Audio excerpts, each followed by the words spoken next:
калинки от група Порчета.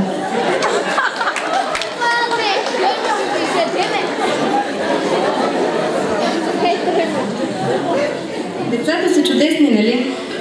Певци, танцори и артисти дори. Деца, които не знаят почивка, които живеят, веселят се и танцуват с усмивка.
Благодарим на децата от подготвителна група. Весело морски вятър вчера ме задърпа и открадна хитро моята бяла кърпа. Кърпата е моя, викнах му тогава. Той пък си препуска и не ми я дава. Хупнах да го гоня, не му прилича кърпата да взима на едно момиче. Посрещнете с аплодисменти децата от група Моряче.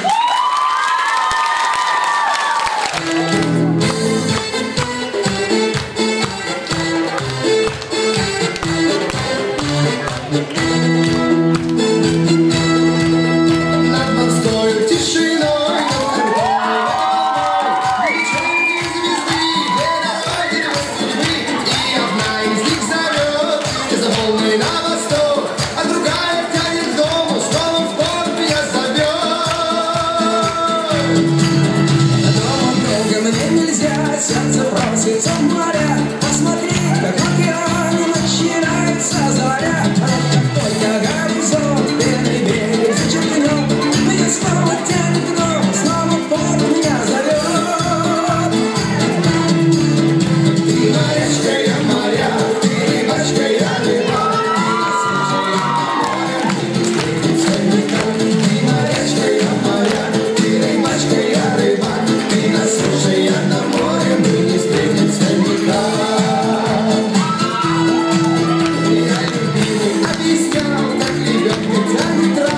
Она не хочет слушать, хочет, чтоб поцеловал. Я любимый,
всички, че тя е голяма, щом срещнем я заедно рамо до рамо. Зато и пожелахме си целият свят днес да се радва заедно с нас.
Танцуват децата като в приказен сън, изпълнен с безбройни вълшебства.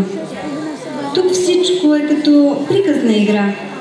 Нека не свършва днес това празнично вълшебство. Нека се радваме всички на едно щастливо и прекрасно детство.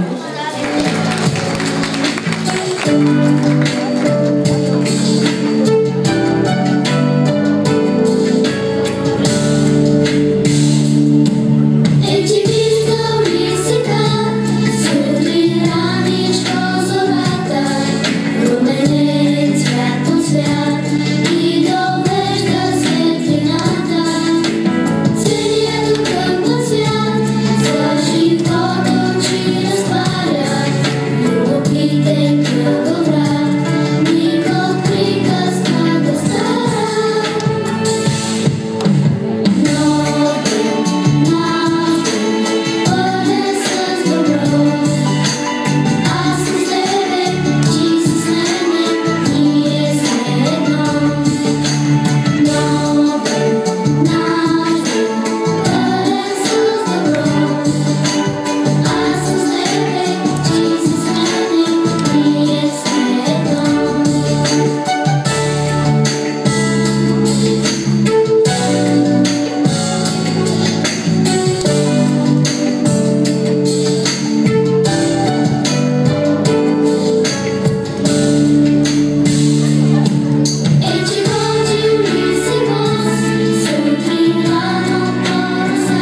така, че празникът тук ни събра. В този делник, в този ден тих и най-обикновен, празнуваме 35 годишния юбилей на една чудна детска градина. Днешният празник на мечтите и радостта за мен е удоволствие да поканя тук на сцената един особено щастлив човек. Директора на ОДЗ Делфинче, госпожа Паскова, която желая да каже няколко думи.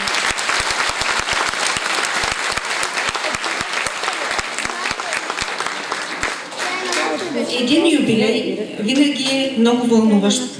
Той ни кара да си спомним началото, миналото, настоящето и мечтата за бъдеще. Ние отглеждаме най-скъпото нещо на света. Това са нашите деца. Мили деца, пожелавам ви да сте здрави, умни, щастливи, да растете достойни граждани на нашата страна. Този ден още е вълнуващ и е празник за вас, които водите децата си в детската градина, за всички нас, които работим в нея, а също така и за тези, които играят щастливо в нейния двор. Искам да благодаря на целия екип на ОДЗ Делфинче за непрестанните грижи, за голямата любов и големия труд, който положиха днес. Мили колеги, бъдете все така всеотдайни в работата си, с труд, желание, енергия, ентусиазъм, амбиция. Желая ви здраве и нови успехи!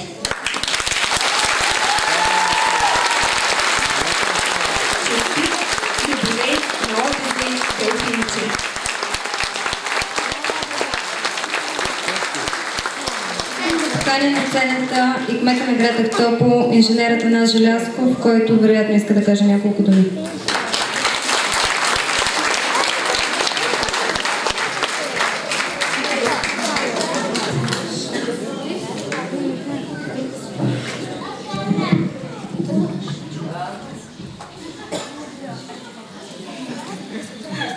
Уважаема госпожо директор, уважаеми госпожи преподаватели, лелки, медицински сестри, от името на целия град искам да изкажа най-големите благодарности за това, което правите, труда, който полагате, ентусиазма,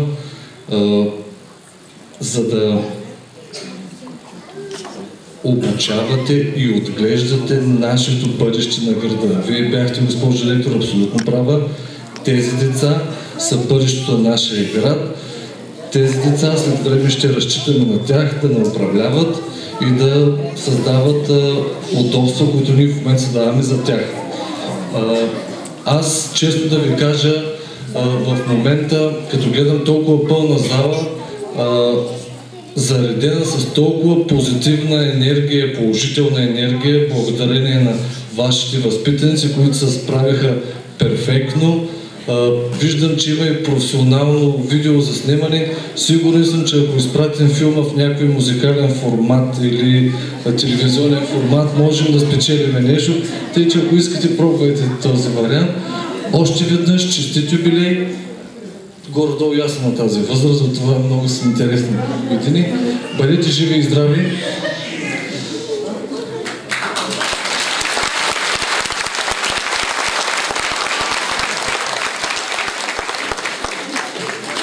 Ще си позволя от името на общината да поканя госпожа Попова да приветства.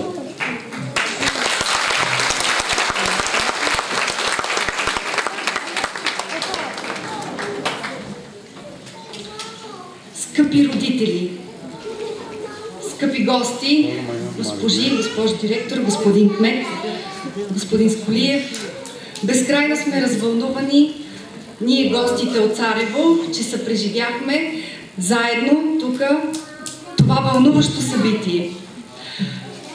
Искам да поздравя родителите, майките, бащите, дядовците, бабите, че са отгледали такива прекрасни деца. Искам да поздравя госпожите, тъй като наистина детската градина е, може би, най-важната академия, защото всички знаем, че първите 7 години са най-важни. Да поздравя госпожа директорката, да й пожелая все така да търси начини за най-доброто за детската градина. Да уверя от името на общинска администрация, лично от името на кмета на общината, инженер Георги Лапчев, че детските градини в общината, в Царево и в Ахтопол ще продължат да бъдат приоритет.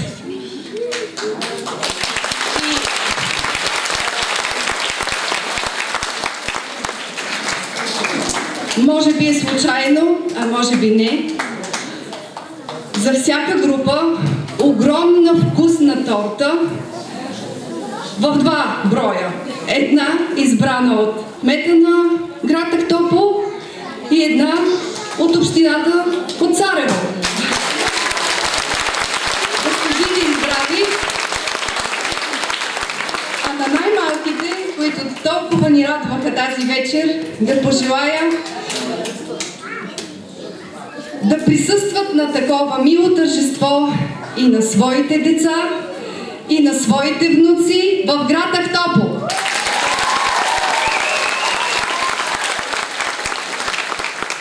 На рожден ден, разбира се, с торта.